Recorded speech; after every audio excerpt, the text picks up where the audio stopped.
място, лишено от грубата комерциалност на живия живот. Днес обаче разбрах, че финансови проблеми имат и някои от любимите ми приказни герои. Ето, вижте. Еко, Министерството даде 90 000 лева за къщичката на баба Яга. 90 000 лева за къщата на баба Яга. Гати къщата. Стефке, може ли да я пуснеш къщата да я видим на видеостената? 90 000 лева за тая къща. Шокиран съм като червената шапчица от ушите на баба си. Така като я гледам, тая къща е не повече от 10 квадрата, бе. Я има, я няма. Това си е по 9 000 лева на квадрат. Аз предлагам... Ма не ти вярваш ли? Погледни Николай Рабаджиев. Погледни каква е така... Тая къщичка много екологично трябва да има. Ама баба Яга много са уяде, бе. Погледни, бе. Предлагам вместо тая съборетина, която е построена от 3 кубика дърва за огрев, да се направи друго. За тези пари може да се купи двустаен апартамент в центъра на София с течи с телефон, бе. Ще има пари за обзавеждане. Уважаеми зрители. Тая къща е 4-5 хиляди марки.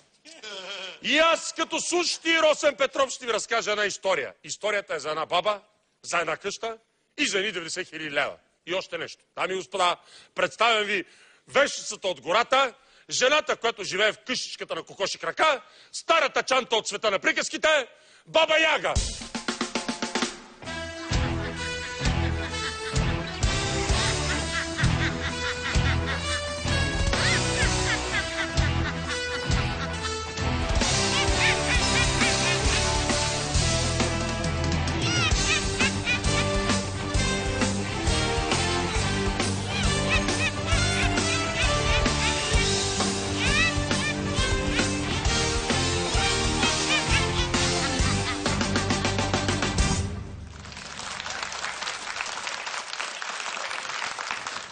Здравей, бабо Яго! Как си? Добре. Моля? Абе, я това, бе, ти на кого ще викаш баба, бе? Аз като почна тебе, бе, на кого ще викаш баба, бе? Еми, защо не сте ли баба Каче Яга? не сме набори. Нали те знам аз тебе, бе? Ти си това, кашче безсмъртни. Помня те още преди 1000 години, те помня. Защо? Защото тогава сваляше, ухажваше моята приятелка Василиса Прекрасна. Помниш? Аз сега ухажвам, ама тя все иска 100 000 долара да се срещнем. Така, но... Както да е. Така ли? Защо? Наистина.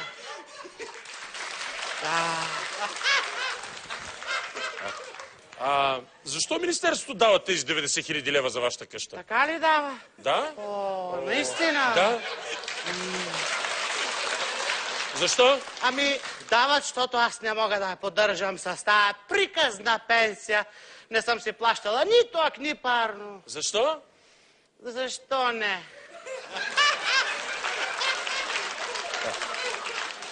Само вие ли сте с приказните герои, сте с жилищни проблеми? Ще повърна. Няма нужда. Между другото, този ключ какъв е? Кой? Ето този. Кой, че са много? Този какъв е? Това е ключето на мазето. Така? Това е ключа към моето сърце. Да. Това е ключето към повишаването на заплатата ми. Да. Това е ключа към успеха. Да. Това е ключа към Руслан от Евровизията. Да. Това е към Светла Василева ключа. Да. Това е на Ал Парсън на колата ключа. Да, айде, няма нужда това сега. Това е на Росен Петров на гаджето от къщата ми. А освен от вашето сърце, ключ има ли от друго? Има. От кое? Към допето. Няма нужда да го коментираме сега. Нали, защото си любопитен, питаш аз за това. Защо? Защо не? Кои от приказните герои също имат жилищни проблеми? Кои точно? Къщичката от захар и сладкиши на Хензел и Гретел вече няма. Защо? Защо не? Направиха я дебелариум. Дебелариум? Да. Значи захарта и сладкиши са опасни за приказните герои. Как да не са опасни? Това тирамису, крем брюле, торта гараш, как да не... Ти знаеш ли толкова сладко, дето набиваше Хензел, какъв мръсник стана, като порасна? Голям мръсник. Какъв? Много голям, само си подаваше кокълчето на вещица. Ма чувал съм, че и...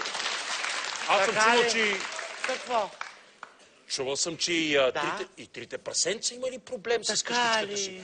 Вълка им издухал къщичката.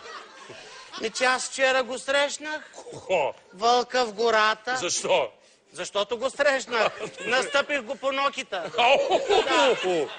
Да, той и го питам, вярно ли, че ти си бил при трите прасенца и нещо си духал? А вълкът ми отговори намръщено, бе, я ги мани тия перверзни свини.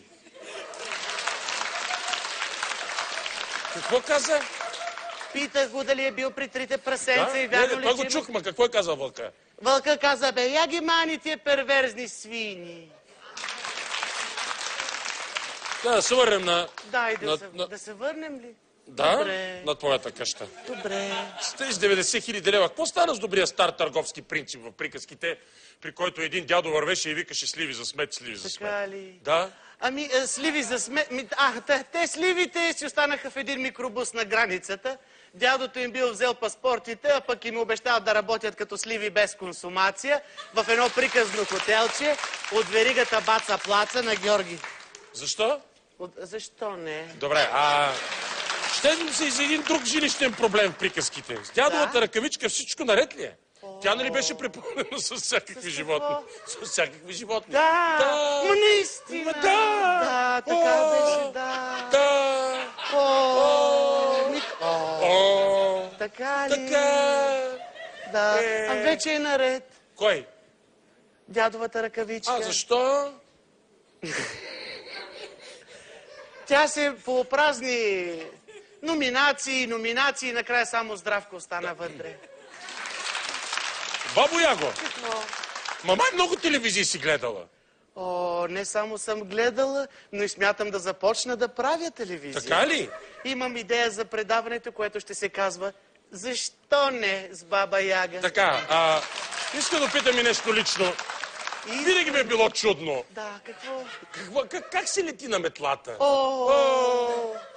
Тя е с двигател с вътрешно. Така ли? Я покажи, Бабо Яго. Има ли различни начини, по които се лети на тая?